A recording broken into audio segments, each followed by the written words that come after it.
podcasts you love. From people you trust. This is Twit. Bandwidth for frame rate is provided by CacheFly at CacheFly.com.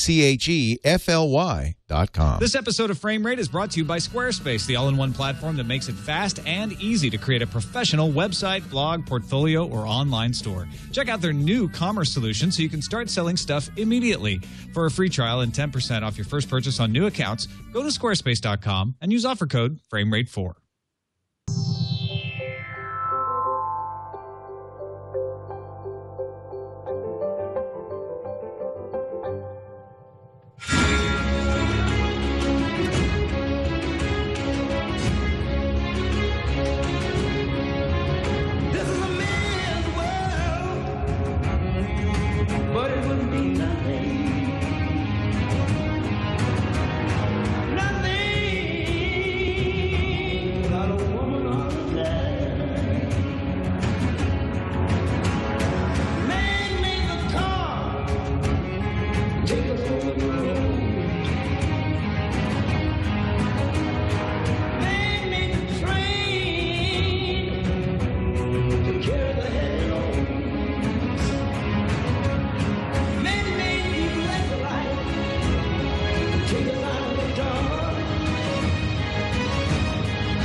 This whole thing? Oh, it's just Frame Rate episode 119 I had lying around the house. Thanks. I'm Tom Merritt.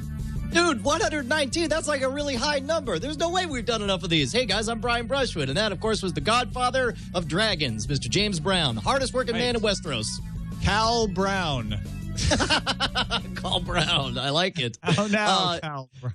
I'll tell you what, man, this week has been, as you put it, a complete embarrassment of riches when it comes to Game of Thrones related viral videos. We had this one, it's tough to decide. My favorite, though, if you're going to go out and watch something right now related to Game of Thrones, is look up Rage of Thrones. It's a take on Rage Against the Machine with a dude. I don't want to spoil what the bit is. It's got the F-bomb a few times in it, but OMG, is it brilliant. It's from the Axis of Awesome. And it's one of those things where you get the joke quickly and you start to think you're going to get tired, but hang in there because it actually, I found, got better and better. Oh my God. As the commentary got more and more specific and snarky and everything. It was, I loved it, dude, man. Hey, what's going on? We got a big story? It's funny you should mention, Brian, because we do, in fact, have a big story. This just in, the big story.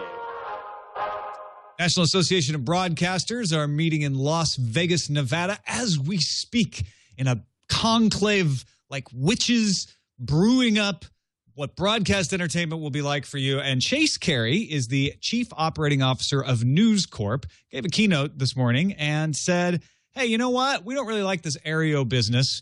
We think they're pirating our signal, he said. And then went on, and you'll find various quotes because they put out a statement, and he said it a couple of times. But the quote I have is from All Things D, and it runs, if we can't have our rights properly protected through legal and governmental solutions, we will pursue business solutions. One solution would be to take the network and make it a subscription service. We're not going to sit idly by and let people steal our content. He's saying, I'll take Fox off the air and put it on cable. Yeah, so here's the thing. And number one, this is, you'll notice from the exact quote, there's a little bit of equivocation. He doesn't flat out say, we'll make it a paid service. We're not going to say, absolutely, if Aereo wins, we're definitely going off the air. But this seems like an awful lot of bluff and bluster. I don't see how he could possibly back this up, especially because if you ask the general public to explain the difference, how is watching Fox on cable different from watching Fox on Aereo? Both of them, you pay a service because you want a clarity of signal, because over-the-air rabbit antennas are stupid in general and don't work in your area, and you have limited, depending on your location, what you have. I just don't see how this could be a win for Fox at all. I think they may have painted themselves into a corner with this one. This is bluster. This, I mean, and we can make a lot out of what if they actually did do this, and we should. But all Chase Carey is doing here is putting the fear into as many people as he can that Aereo shouldn't win. They want to win that court case over Aereo, and it's not over yet. And they have already argued in the court case that this could drive them off the air. And so this is backing for that, to say, you know what? No, we mean it. If Aereo wins, we might not have any solution but to go to the cable companies. And I think there's a fair argument that they could make money because they can get higher fees for carriage than they can for retransmission, which is what they have to get retransmission fees right now. So in the chat room, you'll see Mr. Green says, fear into who? And that was the same question I had. And then it struck me that he's saying this at the National Association of Broadcasters event. This is a very specific audience. These are people who make their living by shooting over the air antenna broadcast, old school methods. So yes, if there's one audience that you can, make this kind of threat to and try to freak them out, this is going to be the one. But I mean, no offense to anyone there at NAB. It seems like a dying breed. People sending stuff over the airwaves. That just seems like a silly way to do stuff nowadays. And it doesn't seem like it seems like this has no teeth. There's nothing but downside. Or, I mean, is there any downside? How many people is he essentially writing off over the air? You've got 11 million homes right now that rely on over the air broadcasts. You have the FCC that has granted free use of the airwaves in exchange for a public service. And you have local affiliates who rely on the ability to broadcast over the air to make their local money. So you got a lot of people who could lose. Local affiliates, I don't think that is the case, because local affiliates, they serve their local communities, and the vast majority of their local community are getting stuff over satellite and cable. So I don't know that But Brian, think about what he said. We would become a paid cable network.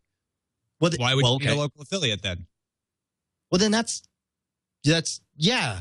Why do you? There's no local affiliate for ESPN. There's no local affiliate for FX. I'll just go ahead and say it. Why do you need local affiliates, period? As long as you have some service that allows region-based advertisements based on location, you don't need affiliates. Affiliates should be nothing but dumb brokers. Jump ahead to my argument here is they probably do plan to do this. They don't plan to do it yet. They want to stave it off as long as possible, and Aereo is the way it would further them down that road. 10 years ago, they couldn't have done this. Now it would be difficult to do it. But 10 years down the road, if very few people are relying on over the air, they could shut down those costly transmitters and they could broadcast over cable. But it's going to the wrong direction. What he should be saying is, we will go directly over the internet. We will leapfrog over all y'all, and we will keep all the money, and we'll sell Fox directly to people. Screw you all.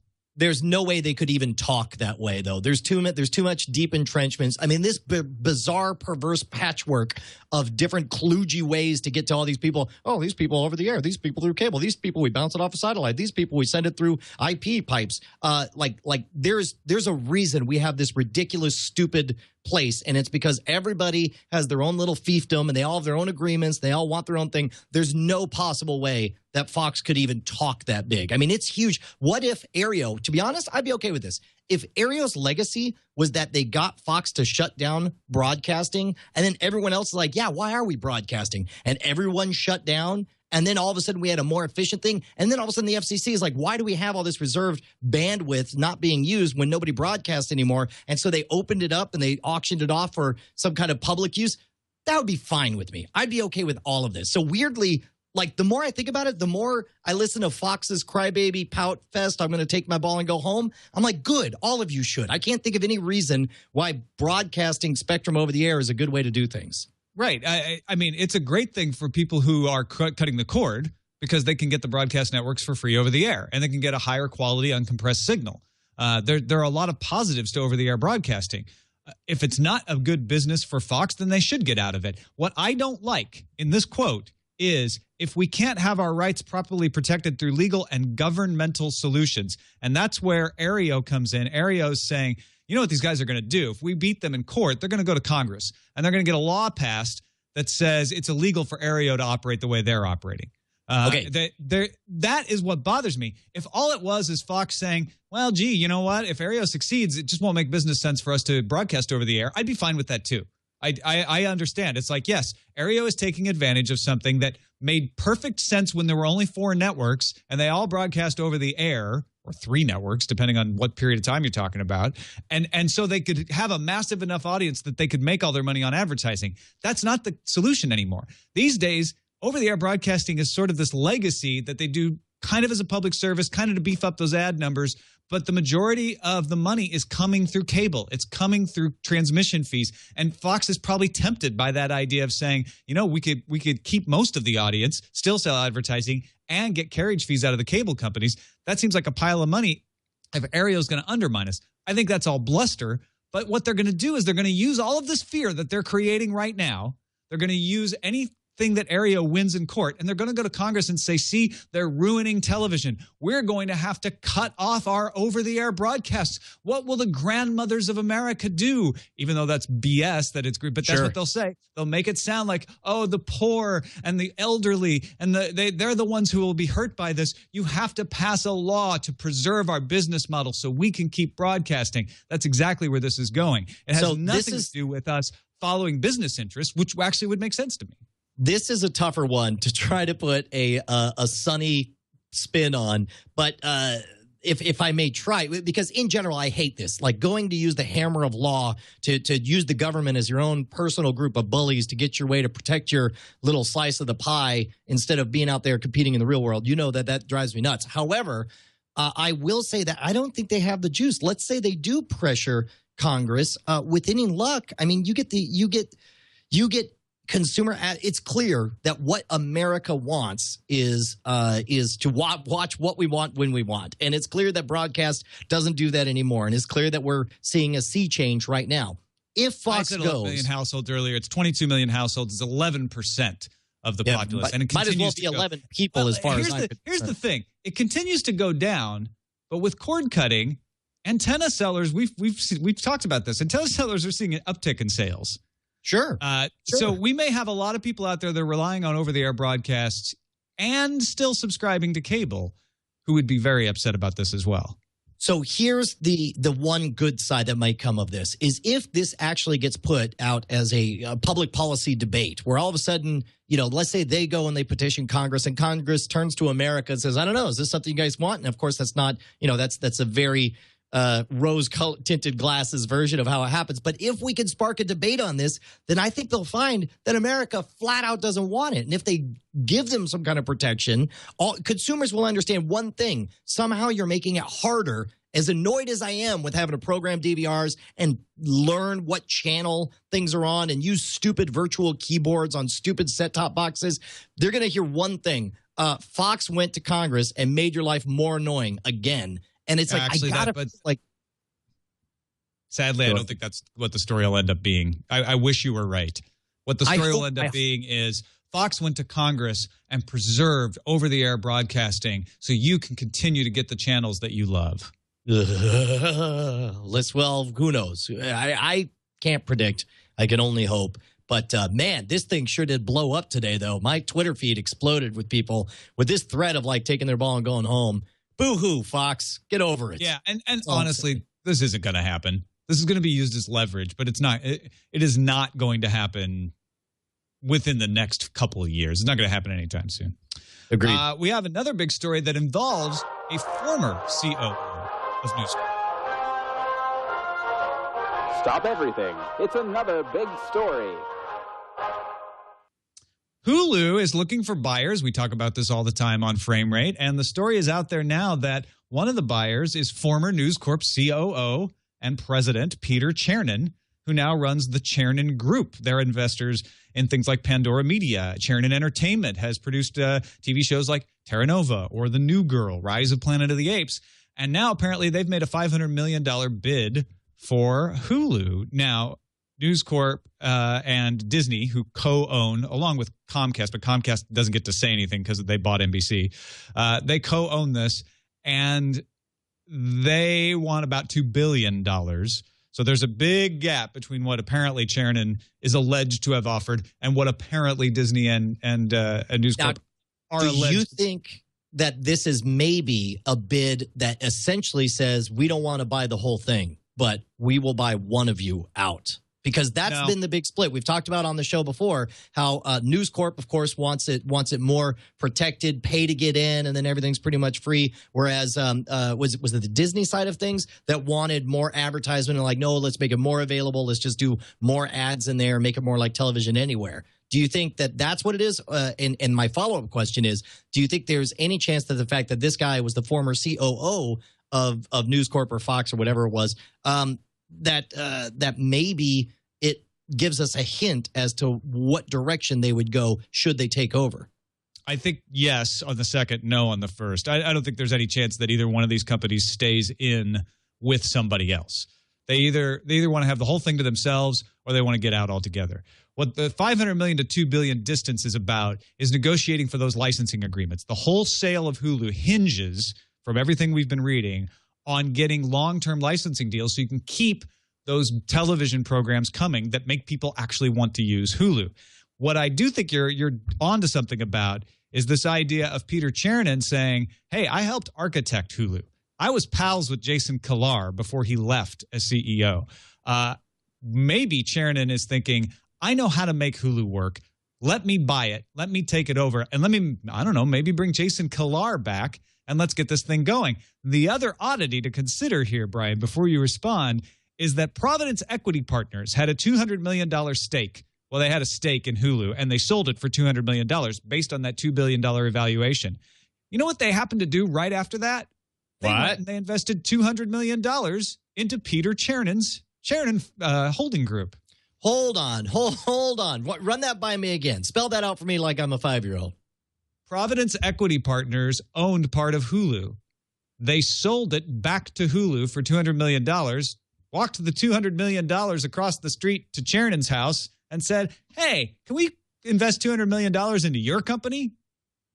This would be huge for them. If this was their like end game plan from the beginning, where it's like we're selling out, man, they would all of a sudden have a much, much bigger stake, of course, in Hulu. I'll tell you this much. From the consumer's perspective, I just want I want somebody to buy Hulu and make up their GD mind. It's driving me nuts, the fact that you have this total split personality, not only with the way we perceive Hulu and Hulu Plus as consumers, but it's clear that that's coming right from the top at the investors. You got some of them want to have you got one half of the brain that says we need to have a paywall and then have content on the inside. The other half of the brain says we need lots of ads. And instead of getting neither or one or the other, we get the worst of both, where we have a paywall and we have a whole bunch of stupid ads.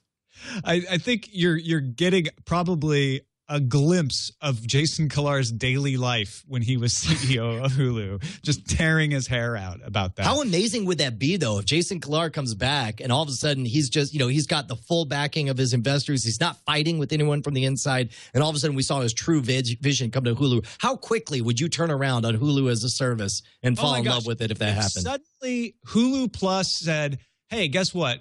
Fewer ads or no ads, and all of the things you get for free, plus things you don't get for free, that would make perfect sense. I would turn right around. The fact that you can get some things for free, but you can't get them when you pay doesn't make any damn sense to me. Agreed. We don't know that Jason Kilar is going to come back. That's wild speculation. We do know, though, that Peter Chernin has publicly mused on the possibility of creating an HBO competitor online only. That could be another direction he takes this. Hulu already does some original programming. What if he beefed that up and went head-to-head with HBO and Netflix and said, we're going to bring high-quality television straight to the internet? Man, that would be huge. But, of course, it's all just wishing right now. But I'll tell you what, the more invested I get in this story, the better a soap opera it's turning out to be. I'm enjoying this immensely. I love that little, it's probably total coincidence.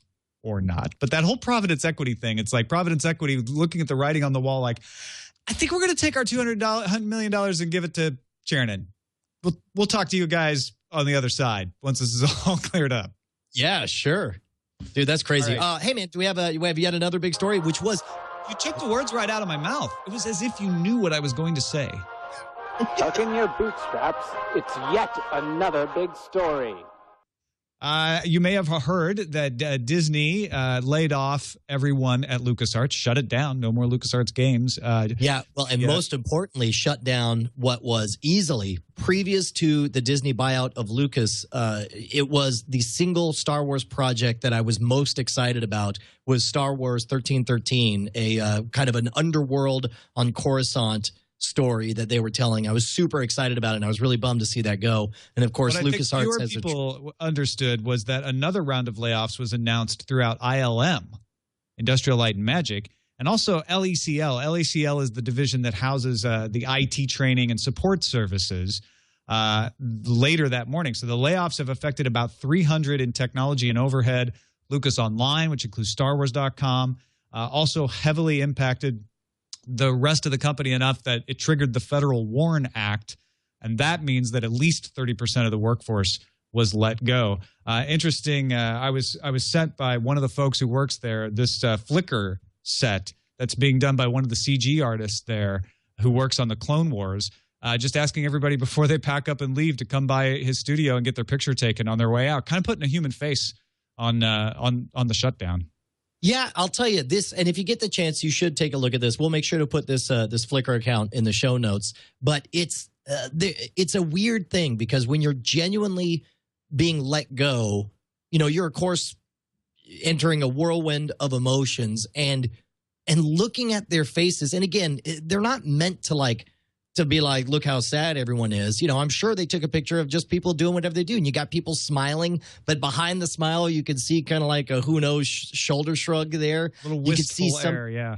Yeah, some people are holding on to artifacts from, you know, like Lucas. There we go, like right here, a LucasArts banner from a standee that he's holding on to. Clearly, you know, this is somebody who's got a lot of pride in their work. Other people musing or looking wistful. I mean, it's knowing that this was quite probably a shock to them and that they're experiencing real emotions and that these aren't models. These are real people who worked on games that you loved and some that you didn't love from LucasArts. It's really, really a gorgeous, touching collection of photos here. I mean, when I saw you put this in the document, I didn't expect to be as touched by it as I was. It's same thing. When somebody sent me the Flickr set, I'm like, oh, that's kind of cool. And then you start looking at it, and it really punches you. And that's going to be true of any layoff anywhere.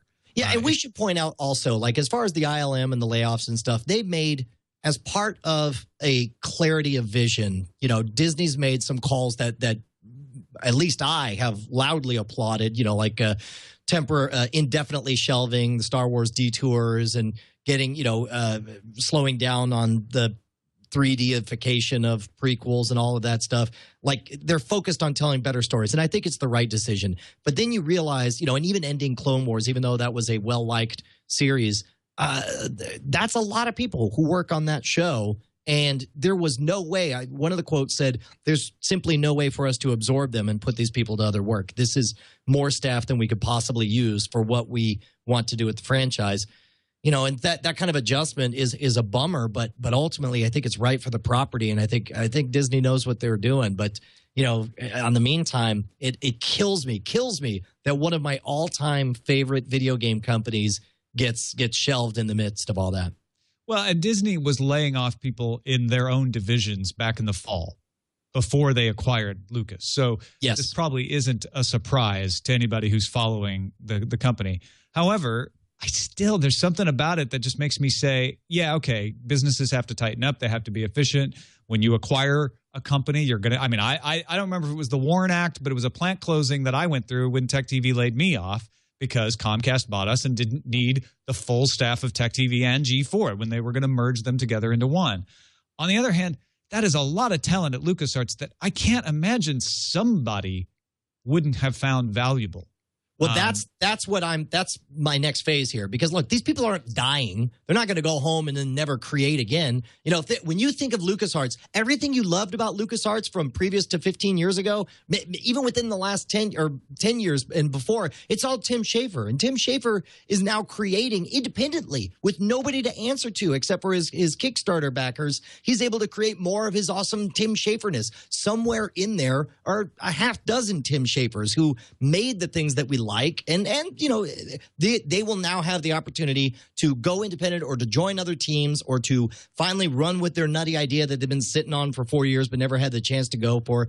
It's like I forget the statistic, and this is probably totally made up, but like a staggering percentage of people after they get fired years later, they ask, hey, how if you could go back and get unfired, would you? And they almost always say, oh, hell no. No, getting fired was the best thing that ever happened to me. It's why I ended up with this better position at another job. It's why I decided to start this business. It's why I decided to do these things. And that's not going to be the case for everyone. But again, you know, these are talented individuals, and I'm certain that they will take their amazing skills and create more magic for us.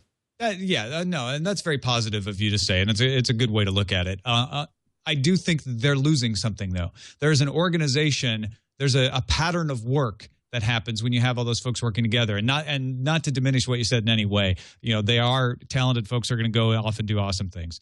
But you have lost something, and I've seen that happen where it takes a little while to rebuild those things, and arguably better things get built up in their place. It's just sometimes it's a little short-sighted on corporations, especially in the film and the media industry, where you don't value that thing that was grown.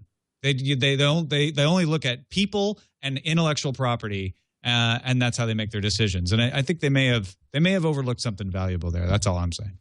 Yeah. Let's take a quick break and thank our sponsor for today's show, Squarespace.com, the all-in-one platform that makes it fast and easy to create a professional website, a portfolio, a blog. You know all those things, but did you know about the online store, Brian? See, this is huge. This is somebody, I wish I had heard about this when we launched scamstuff.com. You know, we had to solve a lot of things from scratch, and I'm already a huge Squarespace fan. You know, Schwood.com is a Squarespace website. That's what I do for all my bookings of my stage magic shows. But had I known, tell me a little bit. Maybe you can retroactively get me to just drop my current solution, run back over to Squarespace. Well, let me ask you a couple questions, Brian. Right. If you've got a second here, do you sell physical goods? Yes, now I do. Yeah. Yeah. Okay. Well, Squarespace can handle that. Do you sell digital goods like MP3s? Yes, that's the problem because I need something to we have the physical goods. It'll handle both of those. Okay. Do you want to take a long time to set up your account and accept payments like way down the road, or would you rather do it fast and set them up right away? Dude, I have an idea for a new business called LucasArts Memorabilia, which is all stuff where I'm just going to bootleg the LucasArts logo and stick it on a bunch of like T-shirts and backpacks. And I don't expect the business to last very long, so that means I got to open it and get it running tomorrow. Well, I can't comment on the legality of your business, Brian, but Squarespace does have fast merchant accounts set up so that you can accept payments right away, like credit or debit cards. One interface for order management, tracking orders, providing customer email updates, printing shipping labels, adding coupons. Getaway cars, not included. Squarespace Commerce is included with a business plan subscription. That starts at $24 a month when you sign up for a year, or $30 a month for the monthly plan. How does that sound to you? Sounds like a heck of a deal. If only there was a way I could do all this and support one of my favorite shows on the Twit Network at the same time. Well, I'm glad you asked. Wait, that wasn't a question. Well, I'm glad you said that because you got to only get the best mobile experience, the store, social media integration, the award-winning design that you get to use on your site, but Squarespace has a free trial. Go to squarespace.com right now. You don't have to give them a credit card. You don't have to have a code, nothing. Just sign up for a free account, try it out. And if you decide to build your website and then purchase the service, use the offer code FrameRate4 and get 10% off your first purchase on new accounts, including monthly and annual plans. And don't forget about free domain name registrations for annual plan customer subscriptions. Squarespace is an all-in-one platform integrating your website needs, domains, design, development, commerce, hosting, 24/7 customer support. That's squarespace.com. Use that offer code FrameRate4, everything you need to create an exceptional website. And we thank them for their support of FrameRate. We really, really also, do. Just available, along with LucasArts Memorabilia, we're going to put Mickey Mouse's face on all that. Screw it. What does it matter? It's going to be amazing. All right. So expect to see Brian in federal court soon. Meanwhile, let's go to the slipstream.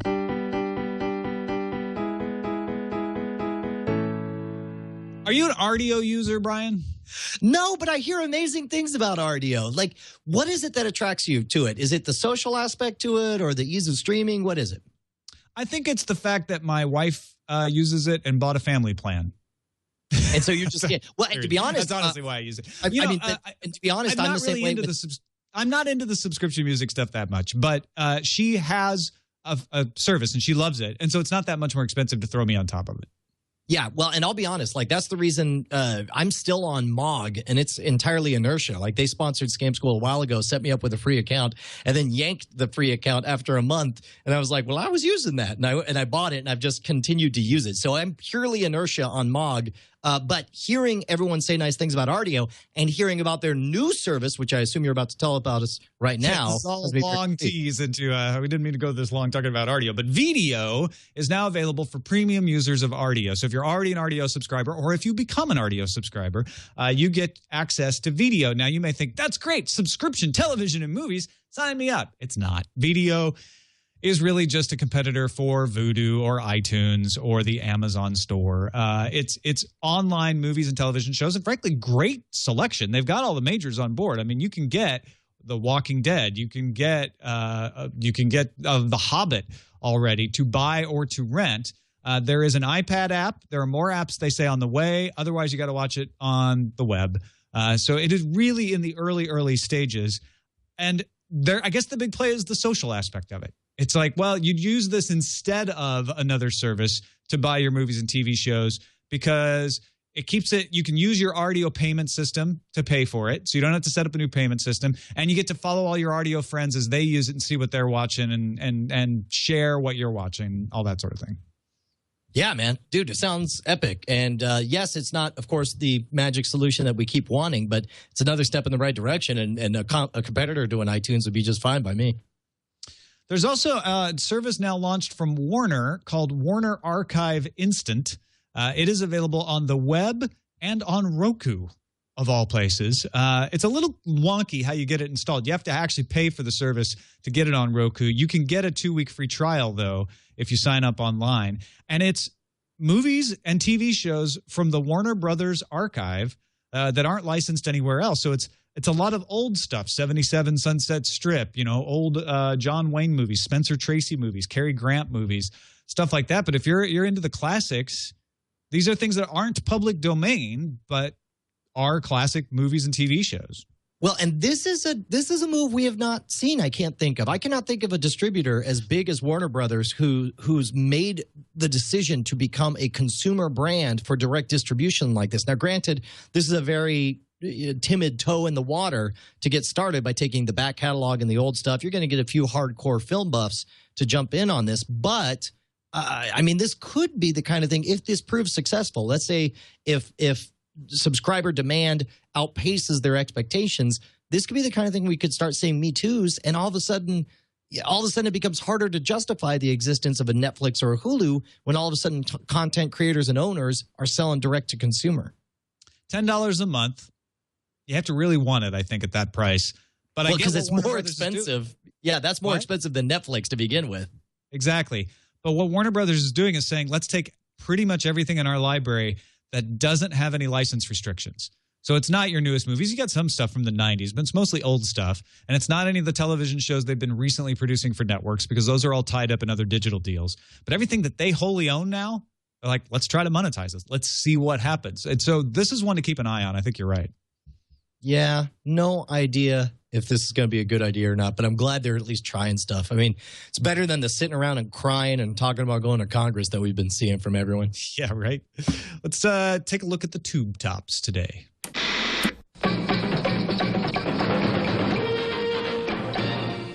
As previously reported on Frame Rate, Microsoft has indeed agreed to sell its Media Room IPTV business to Ericsson. Around the same time that the rumors are heating up, we're going to hear about the new Xbox at the end of May in advance of E3.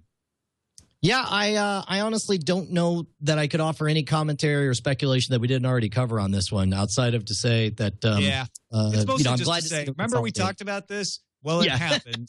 I mean, Microsoft is definitely out of the IPTV box check mark on the Frame Rate was right column over here. That's all we want to do. That's all we want to do. Well, we want to follow up and say it's not just a rumor anymore. It really happened. And it does mean Microsoft is placing all of their eggs in the Xbox basket as far as entertainment delivery.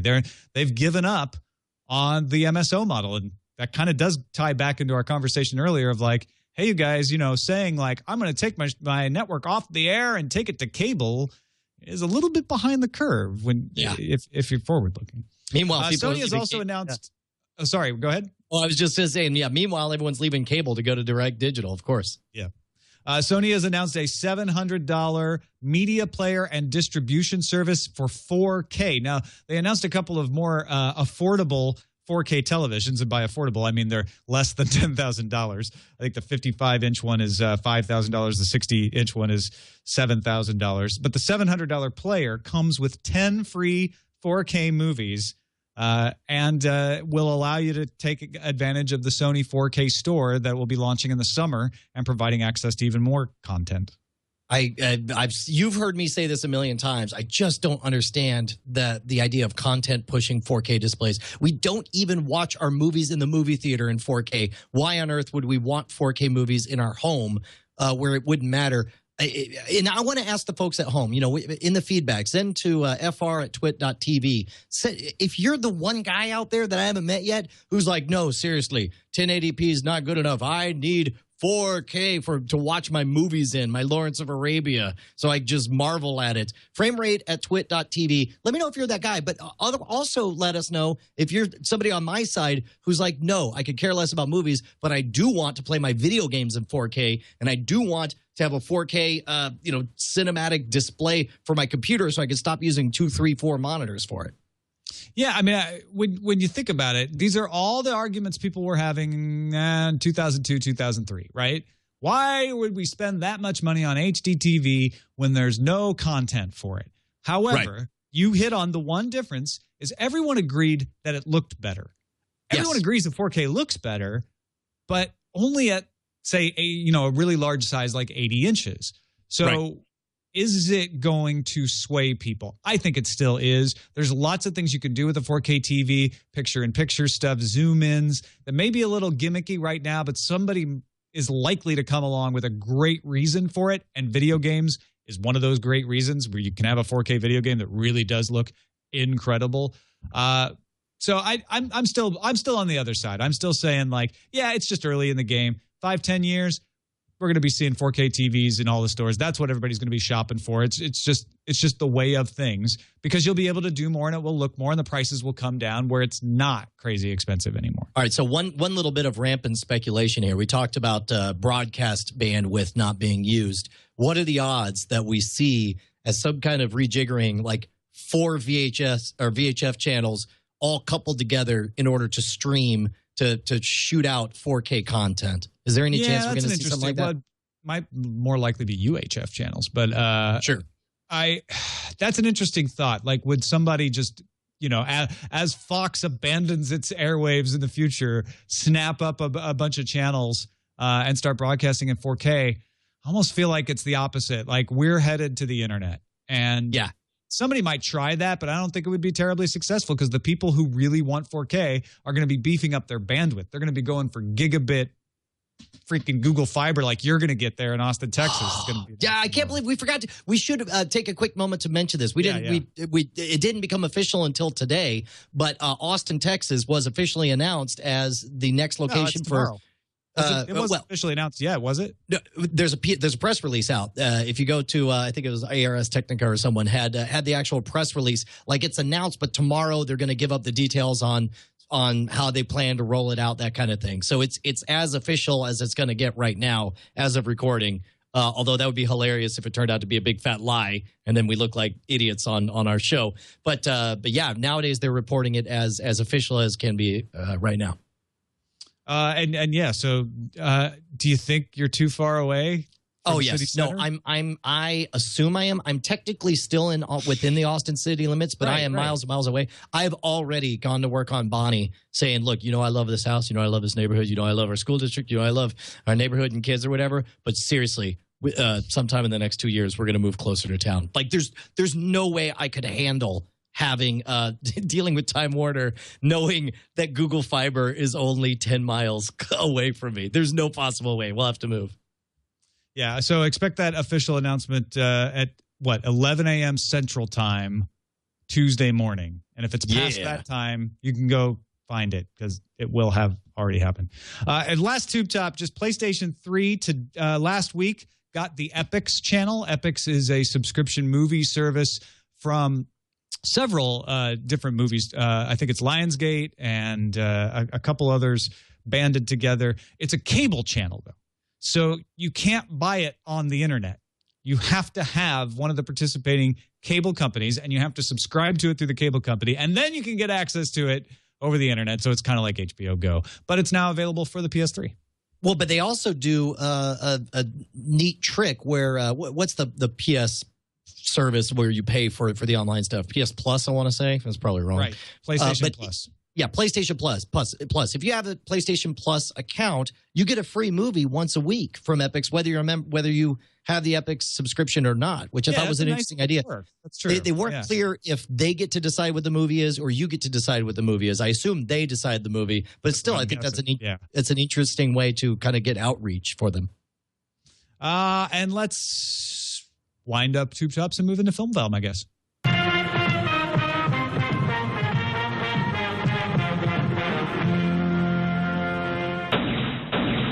Hey, Brian, what are you doing May 26th? I think I might be running a triathlon, but I may bail on the triathlon so I can watch the premiere of Arrested Development. Don't bail on the triathlon because I'm it's totally going to bail. It will be on demand. You can watch it the next day after you've recovered from the triathlon. May 26th is the day. Arrested Development coming to Netflix. Yeah, dude. Not much to say. I mean, we've talked this thing to death. This has been like our fantasy for as long as we can remember. It is finally happening. It's Christmas and it's within our reach. All right. Game of Thrones set a record for its season premiere, as you might expect. 4.4 million viewers tuned in to the season 3 premiere. And as you also might expect, immediately HBO ordered the next season. Yeah, that doesn't even count the rumored 1 million pirated downloads in there. So its number is even bigger than that. Let's see the exact story on the pirated stuff. Game of Thrones sets piracy record, of course, which we had talked about before. But I guess another 1 million people grabbing that. That's crazy. Paramount has refunded a fan's ticket after he complained that an explosion that was in the trailer for Jack Reacher didn't show up in the movie.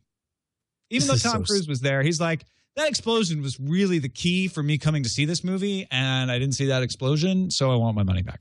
Okay, so this story is stupid, but it does raise an interesting question.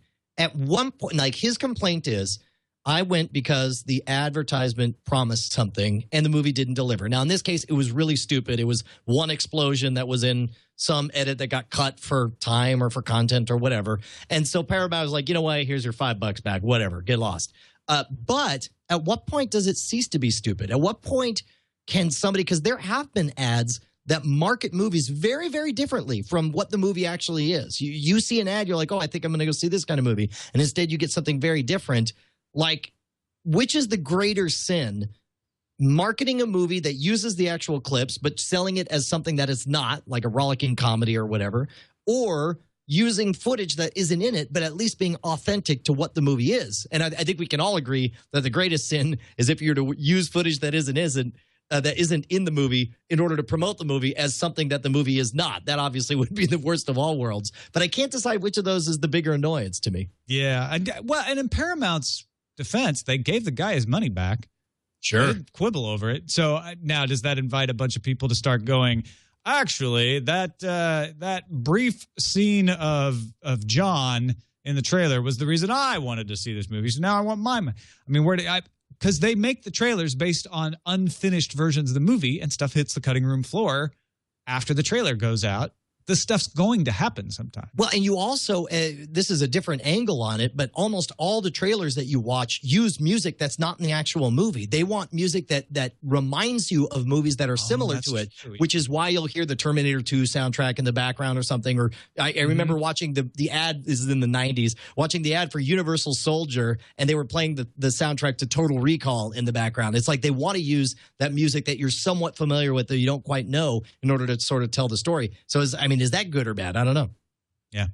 A new show is out. I believe it's on YouTube from Adafruit called Circuit Playground. Perfect storm for a cord cutter with kids who wants to encourage his kids to learn about electronics. It's basically Sesame Street for electronics.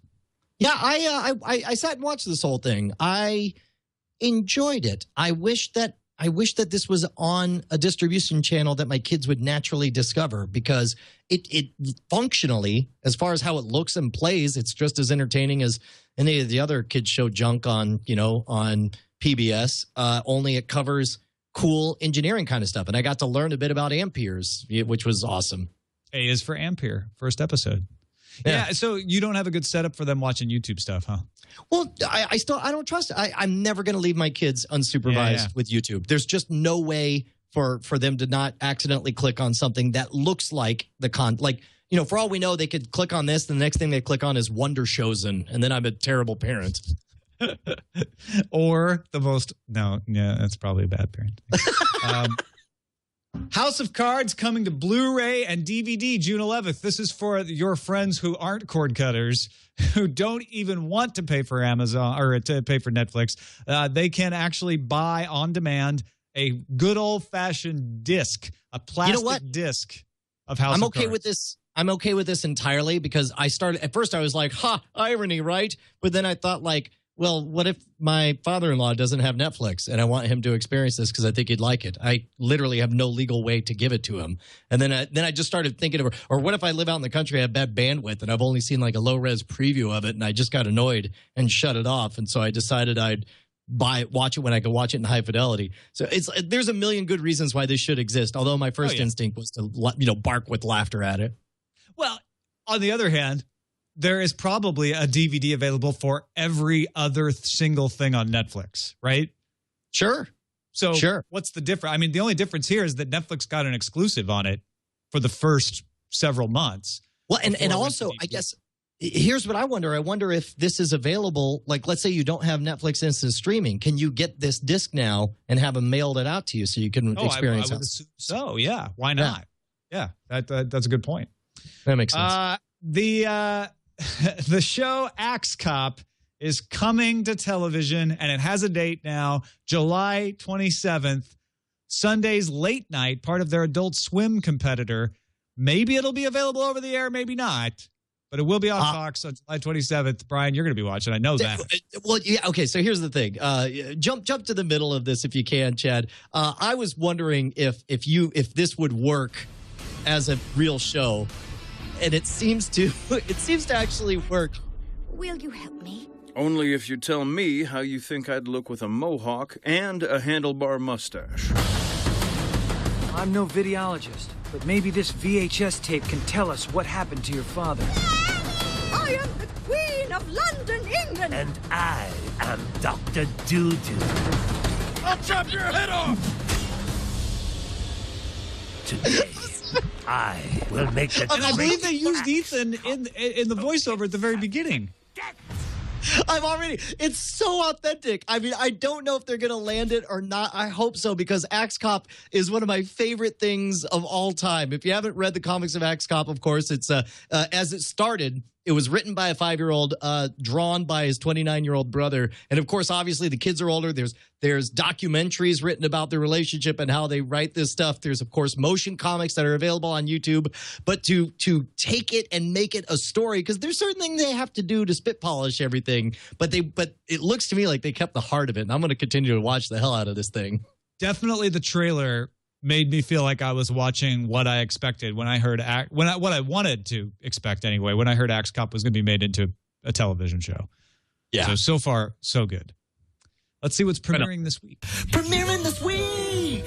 This is what's premiering this week! Check it out! There's actually a couple of interesting movies premiering this week. Now, we're going to get to the movie draft in a minute because that's starting up April 18th. Scary Movie 5 is out. Did you know there was another scary movie coming? I didn't.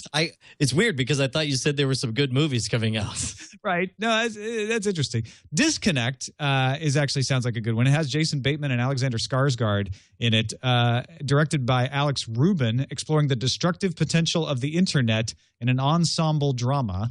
And the other one that I thought was interesting is Antiviral, starring Caleb Jones, Sarah Gadon, Malcolm McDowell, and Douglas Smith. A man who smuggles celebrity viruses to ravenous fans gets infected with the same bug that killed a media darling and becomes locked in a deathly race against time while becoming the target of biological collectors. Man, a lot of kind of smaller budget, more indie-looking movies coming out this week. It must be the window, right? Yeah. Like, ooh, summer blockbusters are coming. Let's sneak this in, see what we can do. Let's get all weird crap out now. Go. Like there's which one is it? It's a Disaster is a David Cross movie. Yeah, a lot of weird stuff. But all of them highly rated on Rotten Tomatoes. Meanwhile, starting April 19th, I should say, not 18th, Oblivion will be coming out, which starts the NSFW show Frame Rate Summer Movie Draft. Yeah, I'll tell you what.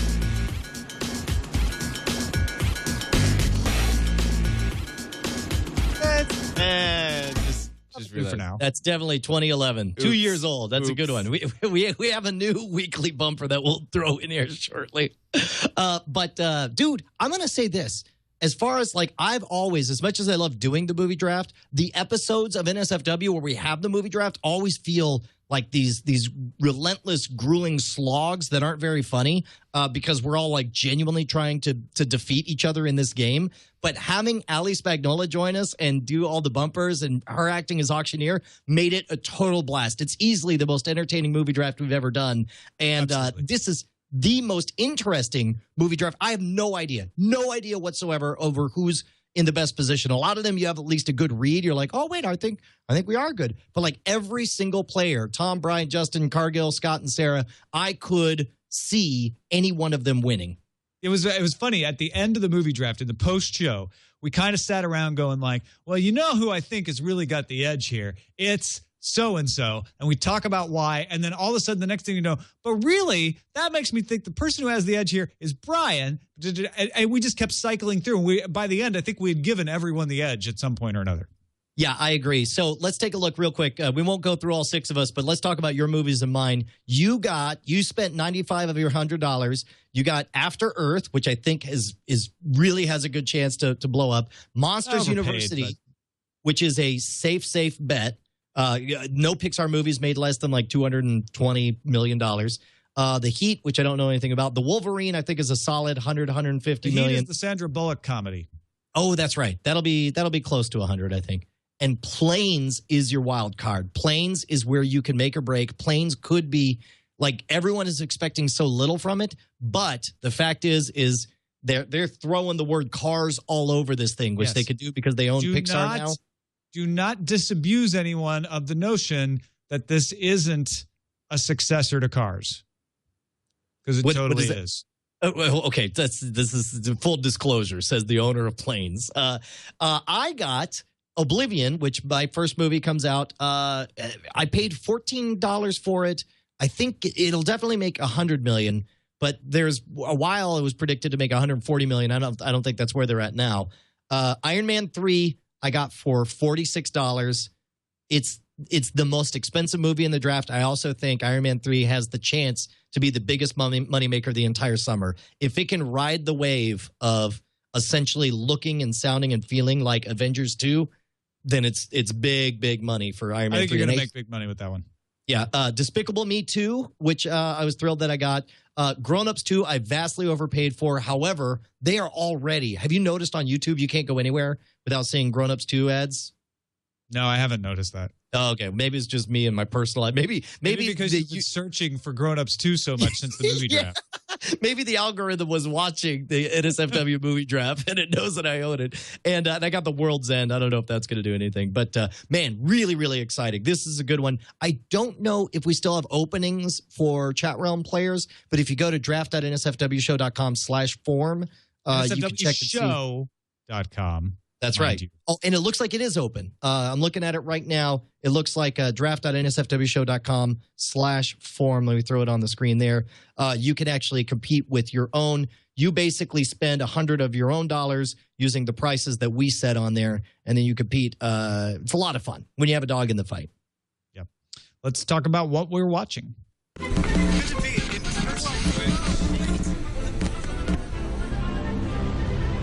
What we're watching. So Doctor Who, Game of Thrones, we're both watching that. What else are you watching, Brian? I watched a couple of movies. We went to the movie theater. Justin Robert Young had never been to the Alamo Drafthouse, so the only movie that we were watching that had any buzz was Spring Breakers, and I think I hated it. Now, having said this, the reason I say I think because there is a masterful performance by what's his name, James Franco is incredible, totally transformed. You believe his character. The cinematography is good. It's just a collection of vignettes with like a paper thin story. That's just essentially Natural Born Killers. If you thought Natural Born Killers was great and you want to see some version of it in 2013, then you'll love it. But I hated Natural Born Killers, and so I don't think I enjoyed Spring Breakers. However, I am glad I watched it just for James Franco. Same thing happened again on Saturday night when I watched The Master finally, because I just finished reading Inside Scientology, which was an exquisite insider view of the whole development. L. Ron Hubbard's creating Dianetics, then changing it into Scientology, and then coming out with ever-increasing products for the folks within, and the corruption of the church from officials at the top. It was incredible. So knowing that The Master is, not about Scientology, but clearly about L. Ron Hubbard and Scientology, I really was predisposed to love it. And again, same thing. The performance by Philip Seymour Hoffman and by, what's his name? The other one, Joaquin Phoenix, was just incredible. The characters were amazing. But it didn't. But again, the plot itself, the story was paper thin. You just saw, it was like a collage, just a collection of vignettes. So 2 movies that I really wanted to like, but didn't like. However, there is one thing that I'm going to highly encourage everybody to watch, and I only watched it this morning. Go to YouTube and do a search for Cargo Australia 2013, and you will see this short movie. Yes, it does take place in a zombie apocalypse. Yes, it is. It's only 7 minutes long, but it is gorgeous, and it's the type of story I've never seen, and it made me cry. Full on made me cry. I cared about it. It was believable. And amazing. This is the opening scene where the guy wakes up from a car crash and looks over, and his wife is now a zombie trying to get him. Do yourself a favor and watch this thing. It was amazing. Tropfest, the world's largest short film festival, produced this, and I cried too. It was. Did you really? It was amazing, wasn't it? To me, this was better than the entire run of The Walking Dead. Yes, the 7 minutes. I agree 100%. Absolutely agree. Besides Game of Thrones and Doctor Who, I've continued to be watching Archer and Arrow. The season premiere of Mad Men was Sunday. It was a 2-hour season premiere. A little confusing, frankly, but I did enjoy it, and I like that we're moving into the later part of the 60s. It really feels like that. They're preserving that, era in a bottle where you just really feel like you're watching stuff that happened. I think it's interesting that the show's getting more cluttered as we get into the late 60s. And the revolution and the Vietnam War and society is starting to be strained. It's not as clean. Everything isn't as clear visually as it was, and I think that's on purpose. Also, on your recommendation, watched the entire first season of The Regular Show, which is all they have, unfortunately, on Netflix for streaming, and I am chomping at the bit to get the rest of those. That was a fun ride. I'm so thrilled. I had a feeling that you enjoyed it when out of nowhere you just texted me going, ham boning, which you'll get if you watch the first episode. Of adversity, Brian? Ham bone. One day ham boning's going to save your life. Dude, it's so... The kids have all started going, all the time. And Penny is taking a ham boning people. Yeah, it's really for adults, right? I mean, I don't understand why it's on a kids network. Yeah, no, it perfectly straddles that line though. Like there's no problem letting kids watch it, but yeah, it's kind of the opposite. Whereas Adventure Time, it's like, oh, this is fun to watch as an adult, but it is kind of still aimed at kids. I feel like it's the opposite with The Regular Show. Oh, yes, absolutely. Regular Show is like Adventure Time's 17-year-old older brother, where it's just like they'll go place, like they'll full on say like, how the H are we going to clean this S? Where it's like they're clearly cursing and, the cans say cola, but I've never seen people, poke a hole and shotgun a cola. Like they're clearly drinking beer and getting drunk and stuff. I love it, dude. And it's on Netflix and it's free. Let's finish up with some feedback. Now it's time for feedback with Brian and Tom on Frame Rate. Oh, yeah. Get this one off of the Twitters. Dave's Lounge at replied me and Schwood saying, any chance this site might be of interest to Frame Rate viewers? It's whatyoupayforsports.com, where you can say, just give me the most common network, so you can customize it to the package you subscribe to. And it tells you essentially how much of your money goes directly to major pro and college sports each year. Okay, what's amazing is I'm clicking, all I did was click. I got as far as clicking on ESPN, and the total immediately jumped to $34. Yeah. And then I added ESPNU and the NFL Network, and now I'm at almost $50 a month is what I'm paying. Are you kidding me? This is how much your money goes per year. So it's $50 a year. That's still a lot. That's more. That's a video game I could have been playing instead of paying for channels I ignore. Sports, that's just money that why would you want that to happen? Yeah, agreed. That's awesome, man. We also got a thing and we should probably talk about this in the spoiler zone, but Ian writes us a quick comment on Doctor Who. The first 2 episodes have been great, but I can't help but thinking that the Monster of the Week stories are cut way too short. Yes, we have the underlying stories that will run the length of the season. Yes, I understand the Monster of the Week needs to start and end in the same episode, hence Monster of the Week. But I may have mentioned I've been a fan of Doctor Who for quite some time. Do you think that the stories are lost by having them start and finish in an hour? Is it simply a matter of attracting a new generation of viewers or keeping the current generation of viewers interested that stories are told this way? Prior to the 2005 reboot, a story could last from as little as 2 shows to up to 6 shows. Both of the opening episodes had stories that could have been so much better when told over 2 or even 3 weeks. And I had totally forgotten about this. But being raised on Tom Baker Doctor Who, I remember watching for weeks at a time because our PBS affiliate would take the hour-long episodes and chop them into 15 minutes at a time. So at 6 o'clock every day while we were eating dinner, we would watch 15 minutes of Doctor Who. So it would be a month of this one saga on this one space station of this one story. And I didn't even notice that they don't do that anymore. And I think, yeah, you are kind of losing something. I rather liked those mini arcs. It does make it harder for new viewers to jump in.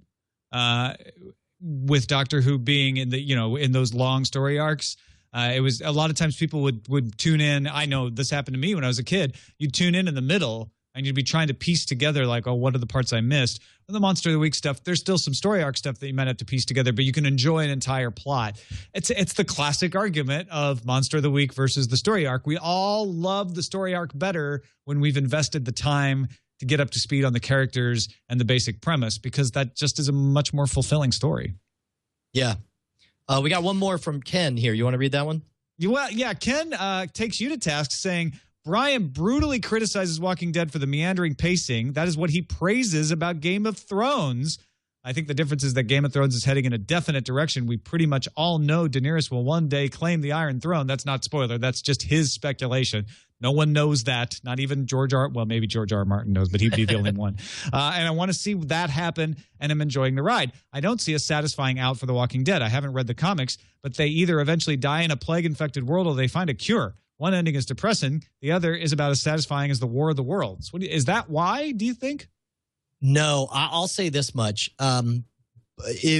Comparing source to source, and it's always difficult when you compare different content across genres. So it's like you've got, literature and you've got comic books.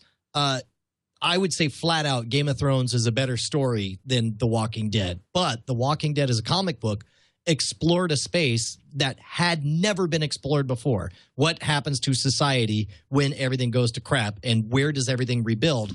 And to be honest, comic books, I read up, I think I got up to episode 80 or whatever. I got to read some more, but they certainly haven't come to any kind of conclusion. It's not a story that's going to be neatly tied up. This is not like Y: The Last Man, that it has a beginning, a middle, and an end. It is meandering because it's on purpose, because life is meandering. Now, the difference is what I rail on the television show for is that in the comic book, you had characters who were relatively consistent, and you built up. You cared about them when they got lost, and they all had, even if they're people you dislike them for particular reasons. On the television show, I don't get that sense anymore. It just seems like everyone's totally erratic and they make stupid decisions that make no sense and are totally inconsistent with what they had just established. And they pick up things and then drop them and then walk off in another direction, which I don't think the comic book was nearly as guilty of. Or if it was, they had something to put in there to replace it. So I don't think that that's the difference. I think it's just a matter of the folks who are handling the Game of Thrones thing know how to tell a better story, and they know how to tell a better story on television, which is why I'm so deeply even like, I mean, it's not a matter of like what's different from the comics or what's different from the book. It's a matter of just how exquisitely well it's told on Game of Thrones. All right, well, we are going to do a spoiler zone for Game of Thrones and Doctor Who in a moment. For those of you who don't want to be spoiled on either, thank you for watching. You can find us on the web at twit.tv/FR. We are live at live.twit.tv every Monday at 3:30 p.m. Pacific, 6:30 p.m. Eastern, 5:30 p.m. Texas time, or Central Time, as it is known outside of Texas. And you can email us. Our email address is framerate@twit.tv. We'll see you next time. Google Fiber Time, as I like to call it. Peanut Google Fiber Time.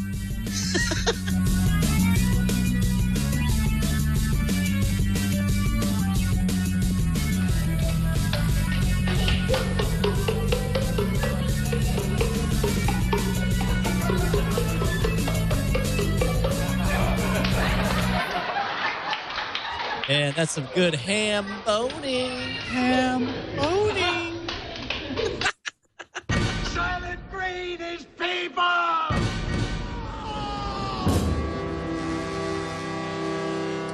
All right, we should let the people know. Which one are we going to start with first, Brian Brushwood? Let's start with Doctor Who, because that's the one that I'd be more... I want to hear you go first and say what you thought of this last episode of Doctor Who.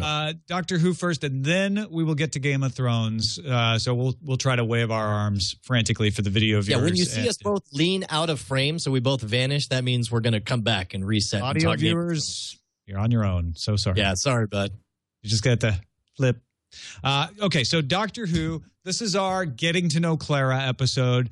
This is kind of typical now in the new universe of Doctor Who to have, okay, we've had the premiere episode where we meet the new companion. Then you have to have her go to a market or go to Italy or go somewhere with the Doctor. Sometimes it's back in time. Sometimes it's just a different world, and prove herself, show why she's relatable.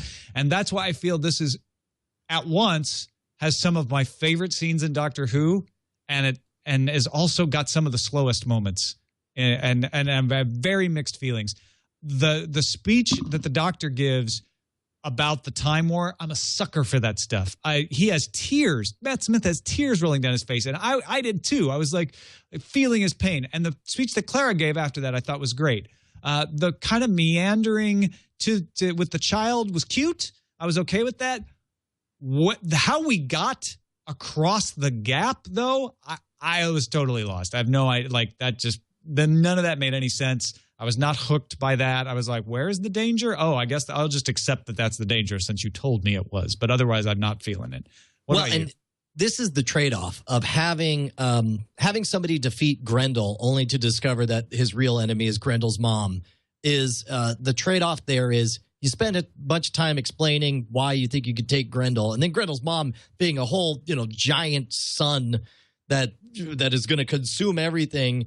And the problem was it was too big a jump to the big bad being multiple orders of magnitudes bigger than the small bad, like just cartoonish, like Axe Cop level of change. Kind of but then bad also effect, too. Yeah, yes. Well, and also the Doctor being like, I don't know. I guess there's nothing you can do. We'll run. Psych. I'm sorry. Did I offend you saying we'll run? We'll fight. How are we going to fight? I don't know. Yeah, I know. Exactly. I'll give an impassioned speech that just struck me out of nowhere. And I guess the audience will intuit that somehow this will be too much for them to handle. Only clearly it will be enough for him to handle. And somehow a leaf is going to save the day. Not my favorite episode. I thought the first 15 minutes were exquisite. I thought it was great. I loved the idea of the Doctor doing his due diligence. I loved the fact that Clara said, whoever it is you think I am, whoever it is you're looking for, I'm not her. I'm my own person.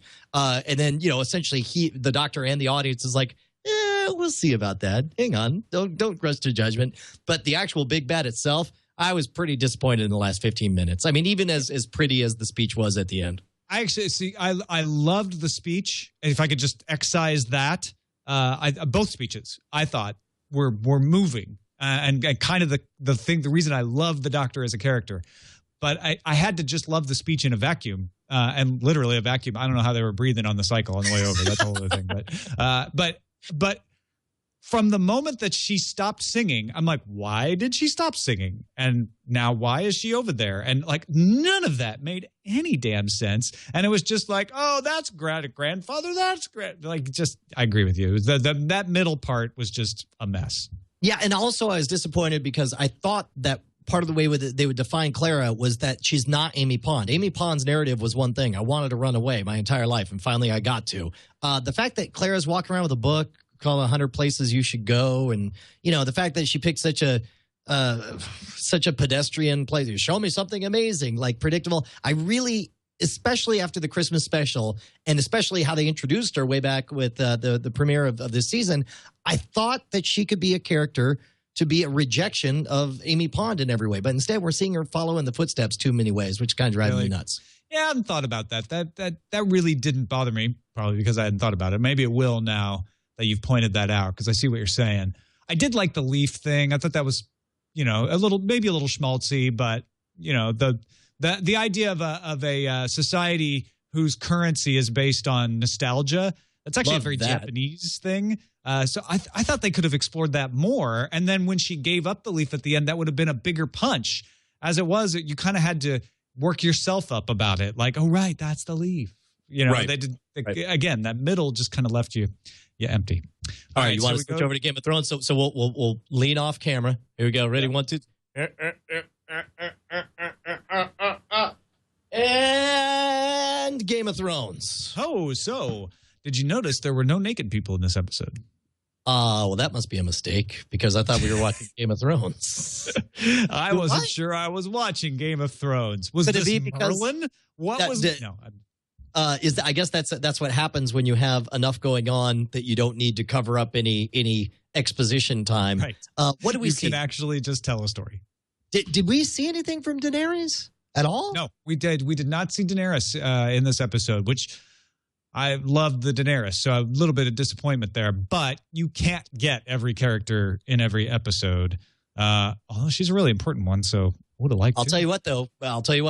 I would watch an entire series. I mean, an entire season, an hour per episode, 12 episodes of nothing but the journeys of Jaime and Brienne. Like that. Brienne. Yeah. That buddy cop is awesome. I love it in the book.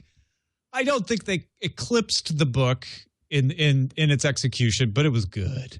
Well, I love that whole arc in the book, and I don't care if it's a pale shadow imitation of it on the screen. Every moment they're on, I absolutely loved.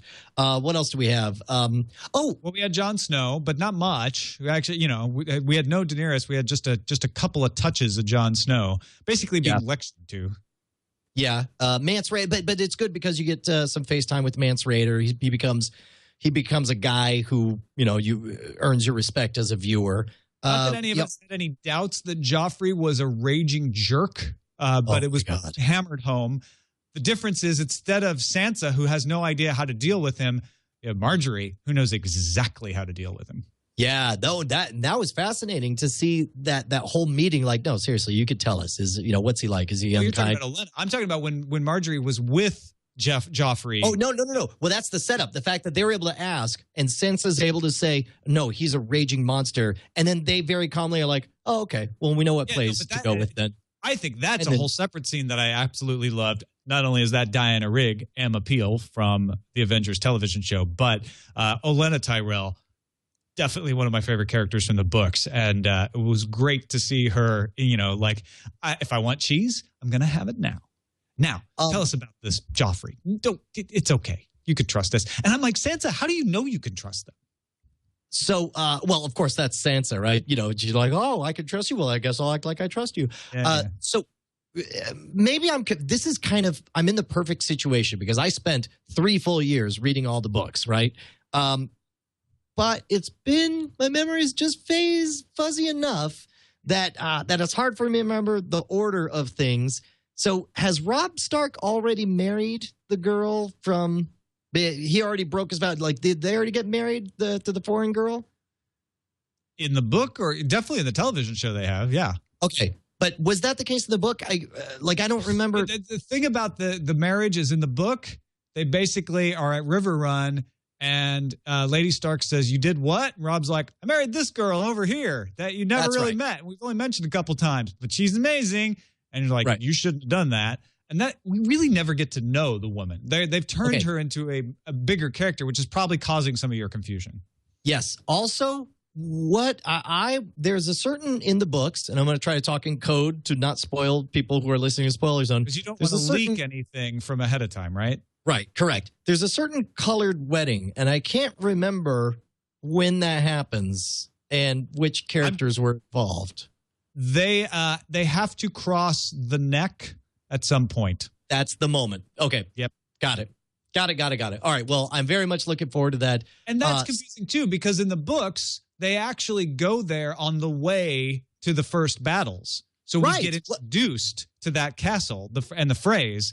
And now it's kind of the reverse. We know all about the lady that we don't find out much about in the book, but we actually we've only heard about the phrase. We haven't met them yet. Okay. Also, we talked about a future spoiler that rhymes with leak. Did you see that scene that I was talking about? Like that we saw? Now that's another thing where I'm starting to get confused, because that's obviously not. That's not the scene from right. The that's later a different book. Character. Correct. Yes. But it really looked like it. And I'm like, I know that something like this happens, but I can't remember exactly what it is. And it doesn't seem like it happened this way. And I don't know. We talked about it afterwards last time. Well, it's the flayed man is the one who in the book Roose Bolton was the one torturing what's his name, Greyjoy in the books, but they have a different character doing some of Roose Bolton's moves. Yeah, right. Exactly. So now I got to go back and reread to find out, because something like that does happen. Anyway, well, yes, obviously it's not what we're thinking happened later isn't happening yet. But they did say things are changing this season. Yeah, and you know what? I'm okay with that. I'm okay with all of that, because I know they'll hit the same notes. And it's like, the movie Dune, which a lot of people, love to mock as being a box office bomb, but I loved it because it was my first exposure to that universe. And then I read the book, and of course there's big differences between the book and the movie, but all of the changes in the movie were okay with me because they were all okayed by Frank Herbert. He said, no, what if the weirding way was like, sound made into a weapon or whatever. And so the fact that they went with that was just an extension and an alternate take on things. The fact that George R.R. Martin is participating in all this, making all these changes, makes it a lot easier for me. And to be honest, that's the same thing I am, with The Walking Dead. My disappointment is not with the changes that they're making. It's the execution of things that's driving me nuts. So I'm okay with and that movie Dune, just on a side note, if you watch the director's cut, it's a much better movie than the one that got released. And that's why David Lynch took his name off it. He was like, no, you're putting out a piece of crap. This is not what we intended to make. Wow. I didn't know he took his name off of it. That's crazy. It's phenomenal. I dug it. All right. Well, shall we leave it there until next week? Yes, we shall, sir. Thank you for venturing into the spoiler zone on Frame Rate. We'll see you next time.